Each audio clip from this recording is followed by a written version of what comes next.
She was standing on a wagon like a worn-out mule, head covered with a rough sack, her feet bleeding against the splintered boards, her wrists bound in front of her as if she were some outlaw. And they were auctioning her off, laughing like it was all just entertainment. $1. A heavy man bellowed, his laughter choking in his throat. "A real savage, yours forever." The crowd burst out laughing too. Old men with burnt red necks and whiskey breath. Young roughnecks with dust ground into their boots and emptiness in their eyes.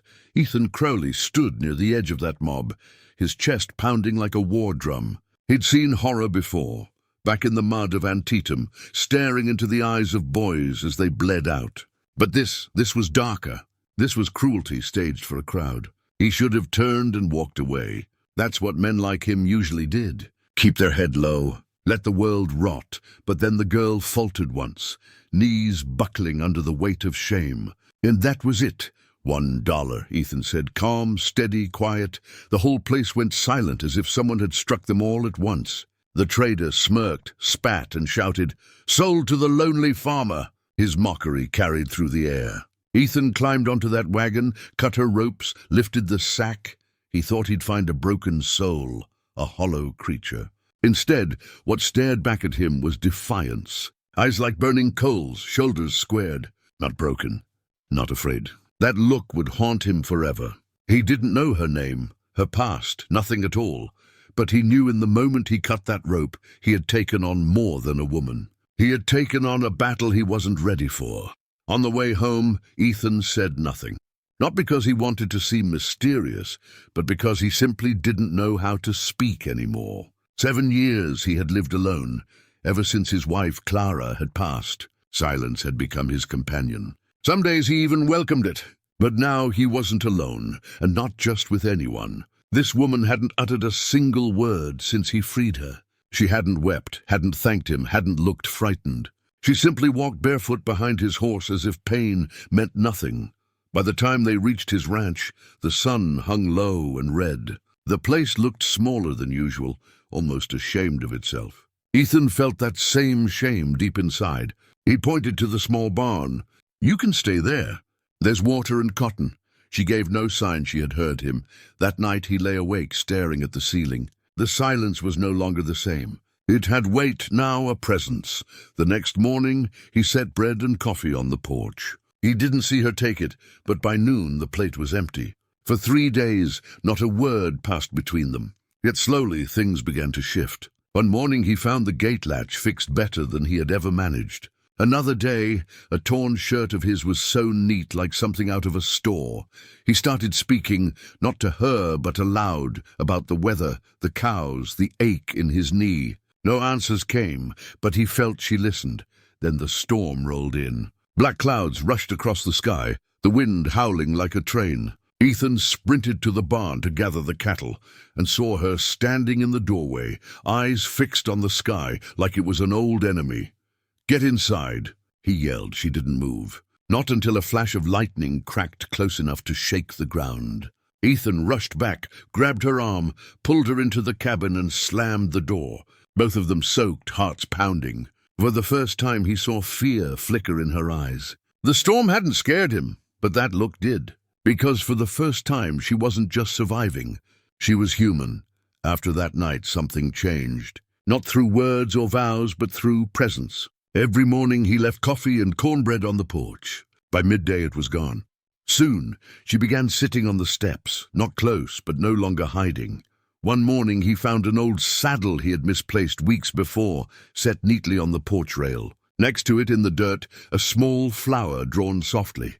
That evening, Ethan dug out Clara's old botany book, turned to page 47. There it was, Leora, a wildflower, and in an old dialect it meant everlasting light. The next morning he whispered it as he placed her food down. Leora. She didn't flinch, didn't look at him, but from that day on he kept saying it. And slowly, her eyes lingered on his just a little longer. A few days later she spoke his name. Ethan. Just one word, soft but steady. It froze him in place. After years of silence, his name sounded like music in another's voice. They didn't need many words. Together, they began to restore the ranch. her quiet touch in the kitchen, his steady hands on the land. He read to her by firelight, fumbling over faded pages. Sometimes she smiled when he stumbled over a word. They were building something patient, honest. One quiet evening, while he sharpened a hoe by the barn, Leora walked over and placed her hand gently on his. She didn't need to say anything. It was the first time he didn't feel like he was merely enduring life. If he had known what lay ahead, perhaps he would have sharpened a rifle instead. But peace is strange that way. You never realize how precious it is until it's about to be torn away. And if you're still here, listening to this tale, maybe you're the kind of soul who still believes in stories like theirs. If so, subscribe, because the West still has many more stories to tell. Word spreads quick in small towns, especially when people have little else to gossip about. Back in Red Hollow, whispers about Ethan and that wild woman grew into full stories. Some called it scandal, others a joke. But for Mason Briggs, it was an insult. Mason was the man who had dragged Leora into town in the first place. He thought he'd sell her cheap, grab a drink and leave. Instead, some quiet widower had humiliated him in front of everyone. Now, whenever Ethan's name was spoken, it was followed by snickers. And Mason's pride, already fragile, burned raw. A man like that doesn't forget.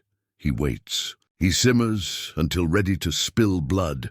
One dusty afternoon, Ethan spotted a cloud on the horizon. Not rain clouds, dust kicked up by horses. 4 riders fast approaching. He set down the fence post he had been repairing. "Leora," he called evenly. "Inside. Lock the door." She looked up from her garden, saw the rising dust, and without a word, slipped into the cabin. The riders came hard, loud, half-drunk. "Mason in front. Afternoon, Crowley." Mason spat his name like a curse. "Heard you been playing house with stolen property." Ethan didn't flinch, didn't raise his voice. "She isn't stolen," he said. "She's my wife." The words were heavy, not lawful truth maybe, but truth from the heart. Mason laughed cruelly. "You think that matters? She belongs to this town. We paid for her once. We'll take her back now." He dismounted, hand near his belt like reaching for steel, but Ethan's rifle was already steady in his hands. "Calm. Sure. She's not going anywhere," he said. Eyes locked on Mason. "You can leave now or find out how serious I am." For a long moment, the only sound was the wind brushing through the grass. Then the cabin door creaked. Leora stepped out, not armed, but wearing the blue shawl Ethan had once left for her. She stood beside him, head high. She didn't need to speak. She was already home. No one moved. Ethan firm with his rifle. Leora beside him, unarmed but stronger than any threat. Mason looked between them and saw something unexpected. Not fear, not hesitation, but a man and woman who had already endured too much to be shaken. Mason muttered under his breath, then backed up. His men followed. They weren't there for war, just to frighten. And they had failed. As the dust faded on the horizon, Ethan hadn't lowered his rifle. He turned to Leora and gave a small nod. That night, neither said much. They didn't need to. The danger was gone, and something else settled in its place. Peace, not the fleeting kind, but the kind earned. Seasons passed. The ranch changed. So did they. Leora's garden grew wild and rich. Ethan's hands became rougher, yet steadier. They built something lasting, not out of loss, but from the choice to keep going. Love, yes, but more than that, trust.